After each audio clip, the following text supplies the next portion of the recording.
Her voice cut through the air before I even made it past the doorway. She thinks she belongs here just because she shares our last name. I stopped in my tracks, gripping the handle of my worn leather bag a little tighter. The dining room was polished, glowing under the golden chandelier, filled with laughter and clinking glasses. Everything sparkled, except me. I didn't just glance, they stared. A mix of confusion, judgment, and worst of all, amusement. Before we begin, drop a comment and tell us where are you from and from which city you're watching our videos. And after watching the whole video, don't forget to tell us what would you do in this situation? Be honest, tell me in the comments below. We read every comment. Let's begin. My mother didn't look at me when she spoke. Her wine glass danced between her fingers, and her lips were curled in that smug little smile she always wore when she wanted to put me back in my place. I hadn't even spoken yet. The air in the room shifted. Anna, my grandfather's deep voice boomed from the far end of the long oak table. Conversations halted. Forks dropped midair. Even the children fell silent. Everyone turned to him. Grandpa Robert slowly stood up, steadying himself with his cane. The wood knocked against the marble floor as he walked toward me, each step echoing with tension. My mother tensed, her jaw clenching. My cousin Bradley whispered something to his sister and chuckled. Aunt Meredith leaned forward, clearly enjoying the show. I didn't blink. Then, he reached into the inside of his navy blazer, pulled out a crisp white envelope, and held it toward me. His hands, though weathered and aged, were firm. She's the only one, he said calmly, who deserves anything in this family. The room shattered. Gasps. A plate clattered. My uncle nearly knocked over his champagne. I stared at the letter, stunned, feeling 100 different things at once. I hadn't come here expecting drama. I didn't even want to be here. I came out of respect because despite everything, this was still the family I was born into. And they hated that. My mother stood up, so fast her chair screeched backward. Dad, what the hell are you talking about? She snapped, her voice slicing through the tension. That girl hasn't even been around for years. She shows up, once every couple of Christmases? And now you're, handing her some inheritance letter, like she's your chosen one. Her voice cracked at the end, betraying the fear beneath her anger. I gave up everything to take care of this family, this house, this name, she continued, stepping around the table. Grandpa didn't flinch. You took care of your own ambition. That's different. I still hadn't moved. I could feel my own heart pounding in my throat, but I kept my face neutral. I wouldn't cry here. I wouldn't give them the satisfaction. Open it, he said to me gently. My fingers trembled just slightly as I slid the letter out. It wasn't inheritance papers. It was a confession. A truth I didn't even know I was walking into. And when I read the first line, to my granddaughter Abigail, the only person who never asked me for anything, my vision blurred for a second. Because this letter wasn't just about money. It was about a decision made years ago. A legacy he'd been watching fall into the wrong hands. And now he was rewriting it right in front of them all. My mother stepped forward again. You're doing this to spite me. No, Grandpa said. I'm doing this to save what's left of our name. I finally found my voice. Calm. Clear. You never asked me to stay, I said, my eyes meeting hers. You only ever asked me to disappear. She scoffed. Because you didn't fit the part. You mean I didn't fake it well enough? The silence was deafening. And in that moment, I knew I wasn't just the black sheep. I was the one they feared, the one who remembered too much, the one who refused to play by their script. I folded the letter carefully and looked back at my grandfather. Thank you. He smiled at me, that rare soft smile I hadn't seen since I was a kid. It's time they learn what loyalty looks like. I walked past my mother and took a seat at the table. Not at the far end. At the head. No one said a word, but their eyes said everything. They weren't laughing anymore. The silence in the room was a living thing. As I sat at the head of the table, the seat my grandfather had just vacated, I could feel every stare digging into my skin like needles. Years of polite hostility from this family had turned into something colder. This wasn't just tension. It was war. My mother still hadn't sat down. Her perfectly manicured hand gripped the back of her chair like it was the only thing keeping her upright. "I won't sit through this circus," she muttered, more to herself than anyone else, and turned to leave. "Anna," Grandpa said quietly, but the weight of his voice stopped her mid-step. "Sit." She slowly turned her head toward him. "You think you can humiliate me in front of everyone? I think you've done enough of that to yourself." I didn't look at her. I wouldn't let her see the flicker of pain that always tried to sneak in when she talked down to me like I was nothing. That was the thing about emotional bruises. They never showed up on the surface, but they left permanent scars. Bradley scoffed from his end of the table. "What is this, some kind of family reality show twist?" His sister Chloe laughed under her breath. Yeah. "The lost daughter returns." "Enough," Grandpa's voice thundered. It was the first time in my life I'd heard him raise his voice like that. Even the chandeliers seemed to quiver. A few of the younger cousins flinched. He looked around the room with a glare that could cut through bone. "This girl sat in hospital waiting rooms alone when none of you came. She worked nights while you all drank champagne, and not once did she ever call me to ask for a dime." His voice dropped, quieter, colder. "Can any of you say the same?" I glanced at him, trying to understand why now. Why this moment, after all this time? But then I remembered what he told me once. Some people only wake up when the fire reaches their own feet. This was his fire. "This isn't about money," I said finally, breaking the silence. "It's about respect. And I'm not here to take anything from any of you. I just came to pay my respects because despite everything, I still thought I belonged somewhere in this family." My mother gave a short, bitter laugh. "You don't belong, Abigail. You never did. You were the mistake your father left behind." Her words hit hard, but not as hard as they used to. I stood up. "I may have been a mistake to you," I said, my voice shaking just slightly, but to him, I was the only thing he ever got right. She froze. My mother had built her entire narrative on rewriting the past, on silencing the pieces that didn't match her curated image. My existence disrupted her storyline, and now I was standing in it with the truth. "I didn't ask for this letter," I continued. "I didn't know Grandpa was going to do this. But maybe deep down, you always feared that someday the things you buried would dig themselves out." She stepped forward, eyes narrowing. "You think this makes you better than us? You live in a one-bedroom apartment and drive a car that sounds like a dying lawnmower. And yet somehow," I smiled, "I sleep better than all of you." Gasps. Again. This family worshipped appearance. Reputation. Not truth. Not love. Just the image of it all.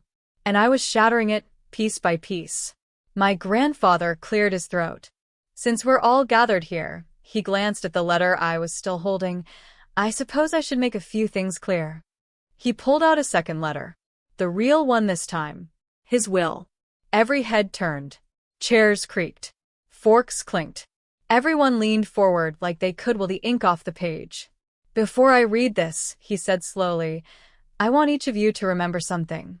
Money doesn't make you family. Kindness does. Loyalty does. And none of you showed that to Abigail." I could almost see the panic rise in their throats. But what he said next was the crack of thunder that split the storm wide open. "Everything I own, my properties, my land, the company's shares, the trust fund, is going to her." You could hear the sound of hearts dropping. Someone gasped. Aunt Meredith actually choked on her drink. I didn't react. I couldn't. I was still frozen. My mother's face twisted. "You can't do that. You're not in your right mind." "I've never been clearer," he said, sliding the will onto the center of the table. "But you promised," she started. "I promised I'd take care of the one who took care of me." The room erupted. Bradley stood up, shouting something about manipulation. Chloe cried that it was unfair. Meredith started whisper yelling about legal challenges. I just stood there, still, quiet.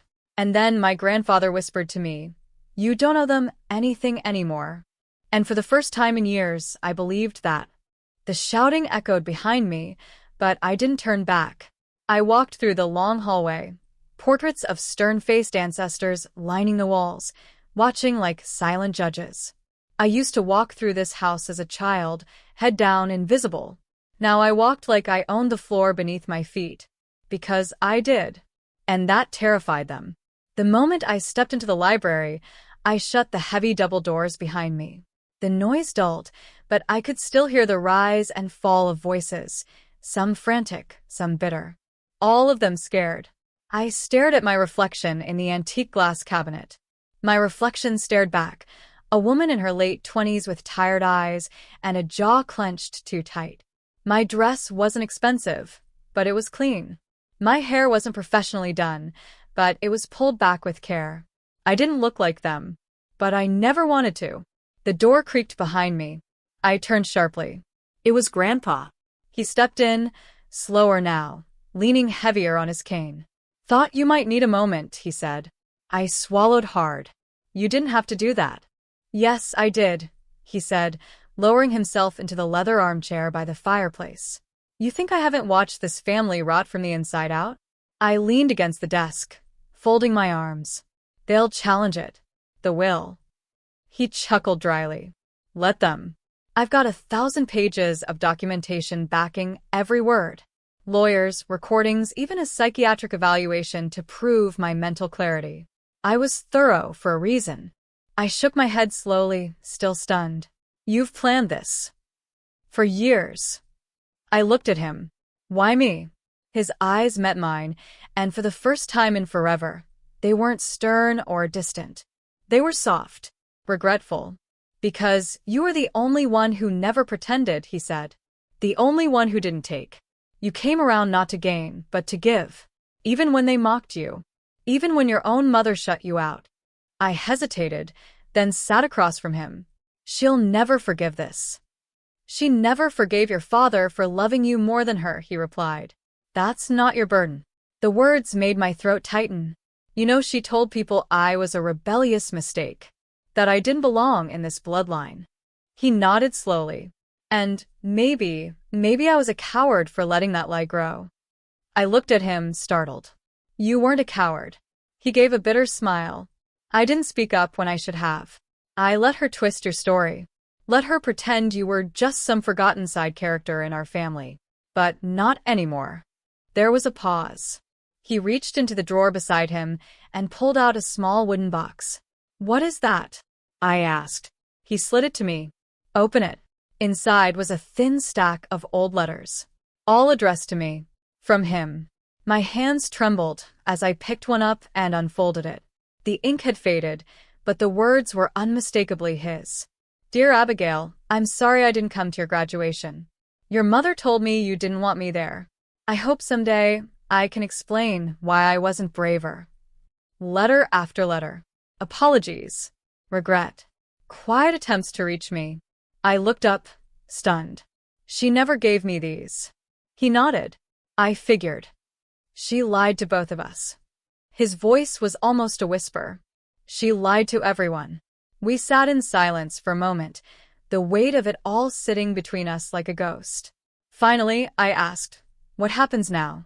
He looked at me firmly. "Now you take your place. You don't owe them affection, but you do owe yourself peace. They'll scream, they'll threaten, but they won't win." I breathed in slowly. The truth stung, but it also set something free. "I don't want revenge," I said quietly. "I know," he said, "but you do deserve justice." And somehow, that difference mattered. Back in the dining room, my mother was pacing. The others had fallen into quiet, stunned murmurs, like soldiers after a sudden surrender. Bradley was furiously typing on his phone. Aunt Meredith was gulping her third glass of wine. Then the doors opened, and I walked back in. Everyone turned.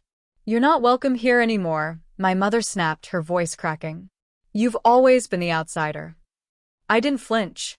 "You mean I didn't play along?" She stepped forward. "You think money makes you one of us?" "No," I said, steady. "But dignity does." Her lip curled. "You're nothing but a charity case with a new title." I smiled coldly. "And you're the woman who let her own daughter starve while she drank from crystal." Gasps again. I wasn't holding back anymore. I turned to Grandpa. "If you want me to take this legacy, I'll do it. but I'm going to clean house. This family has been alive for too long. His smile was slow and proud. Do what they never had the guts to. The next morning, the estate was different. It was quiet, but not the peaceful kind. The kind where everyone was whispering behind doors, packing intentions into silence, waiting for me to slip. I walked into the sunroom holding a cup of coffee, black, no sugar, the way I drank it when I worked 2 jobs and slept 4 hours a night. Across the room, Aunt Meredith was on the phone, her voice low but sharp. She's bluffing. Abigail doesn't know how to handle a trust like this. She's never run anything. She's not one of us. She noticed me and froze mid-sentence. I raised an eyebrow. Go on. Don't let me interrupt. She hung up instantly. Morning, I said, walking past her. You're enjoying this, aren't you? She spat. I stopped. No, I replied. But I've learned to stand where I used to shrink. If that makes you uncomfortable, maybe the problem isn't me. She scoffed and left. Down the hall, I found Grandpa sitting in the study again, dressed in a clean button-down and slacks, signing documents with slow precision. They'll come after you, he said, not looking up. They already are, I said. I just walked in on Meredith trying to convince someone I'm incompetent. He chuckled. That's mild compared to what's next. I took a seat. Good. Let them try. I'm not backing down. He looked up, eyes calm. That's why I chose you. Just then, my phone buzzed, an unknown number. I hesitated, then answered. Hello. Abigail Johnson? A woman's voice. Polished. Cold. Yes. This is Margaret Blaine, counsel for Anna Clark. We've been made aware of a sudden change in Mr. Robert Johnson's estate. You'll be receiving a formal challenge to the will. I hung up. Grandpa raised an eyebrow. They're suing. He sighed. They'll lose. I leaned forward. I want to fight this the right way. Not just legally. I want to show them what this family could have been if it had a soul. He watched me for a long moment, then start with the staff. That night, I invited the estate workers, the gardeners, cooks, drivers to the living room. No suits. No legalese. Just me, face to face. You've kept this house alive, I told them. My name might be on the papers now, but this place, its heartbeat, is yours. Silence. Then the head cook nodded, quietly. We always hoped someone like you would come back. Tears burned behind my eyes, but I blinked them away. I couldn't afford to fall apart. Not yet. The next day, I found my mother standing by the rose garden. She didn't look up as I approached. You're ruining everything, she said flatly. I'm restoring it. She turned sharply.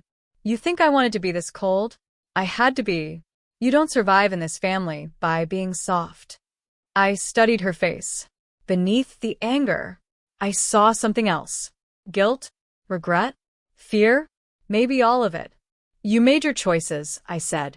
And I'm making mine. She laughed bitterly. He should have left it all to Bradley. Bradley doesn't even know how to spell responsibility, I replied. She flinched but didn't deny it.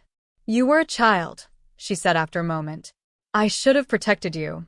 I looked at her. But instead you used me as a shadow to hide your mistakes. No response. I'm not angry anymore, I added. But I am done. I turned to leave. Abigail. I paused. If I said I was sorry, I didn't let her finish. You don't have to say it. You have to show it. And I don't think you can. I left her standing there. Not broken but exposed. 3 weeks passed. And not a single day was quiet. Lawsuits arrived, just like Grandpa predicted.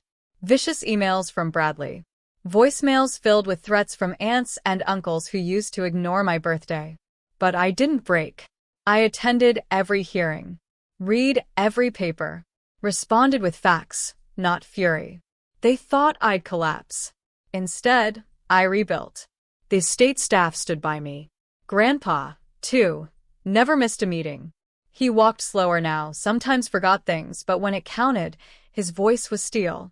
Blood makes you related, he told the courtroom on day 3, but actions decide who deserves to carry the name. And the court listened. The judge ruled in our favor. The will stood.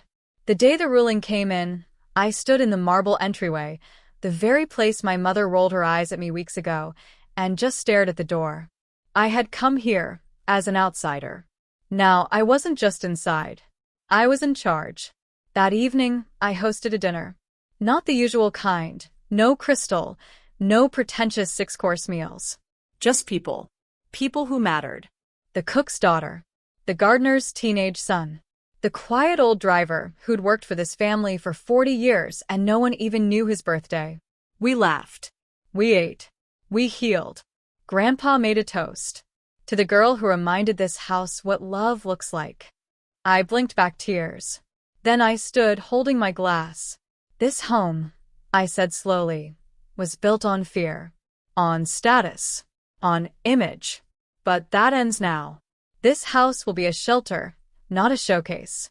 For the people who were never seen, never thanked, never told they mattered. The applause was quiet, but genuine. And I felt it. The shift. Weeks later, I walked into the sitting room. My mother was there, again, without an invitation.